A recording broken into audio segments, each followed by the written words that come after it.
Write a story in about 60 ওয়ার্ডস।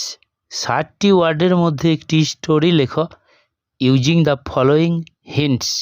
নিম্নলিখিত হিন্টসগুলোকে ব্যবহার করে।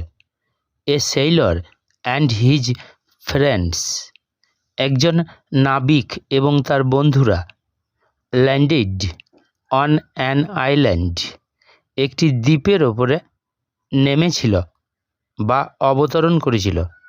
Started cooking. রান্না শুরু করেছিল। Island shook. দ্বীপটা কেঁপে উঠেছিল। The island actually a huge sea creature in reality. দ্বীপটা ছিল প্রকৃতপক্ষে একটি বিরাট সামুদ্রিক প্রাণী বাস্তবে। Sailor and his friends fled to the ship. নাবিক এবং তার বন্ধুরা দৌড়ে পালিয়েছিল জাহাজে। আমি স্টোরিটা পড়ছি। A sailor and his friends. একজন নাবিক এবং তার বন্ধুরা। A sailor and his friends were going to a sea voyage. একজন নাবিক এবং তার বন্ধুরা যাচ্ছিল একটি জলযাত্রায়। After going to a long distance. অনেকটা দূরত্ব যাওয়ার পরে they became tired and also hungry. তারা ক্লান্ত হয়ে পড়েছিল এবং ক্ষুধার্তও হয়েছিল।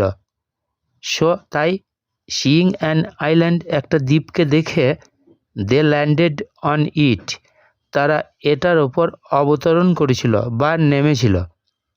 দেয়ার দে স্টার্টেড কুকিং। সেখানে তারা রান্না শুরু করেছিল। Suddenly they understood. হঠাৎ তারা বুঝতে পেরেছিল দ্যাট যে দি আইল্যান্ড ওয়াজ শেকিং। দ্বীপটা কাঁপছে। The island actually a huge sea creature, a blue whale in reality. দ্বীপটা ছিল প্রকৃতপক্ষে একটা বিরাট সামুদ্রিক প্রাণী, একটি নীল তিমি বাস্তবে। While they were cooking. যখন তারা রান্না করছিল, ইট গট হিট অ্যান্ড শুক। এটা তাপ পেয়েছিল এবং কেঁপে উঠেছিল। The sailor and his friends fled to the ship. নাবিক এবং তার বন্ধুরা দৌড়ে পালিয়েছিল জাহাজে। অ্যান্ড সেভড দেমসেলভস, এবং নিজেদেরকে বাঁচিয়ে ফেলেছিল।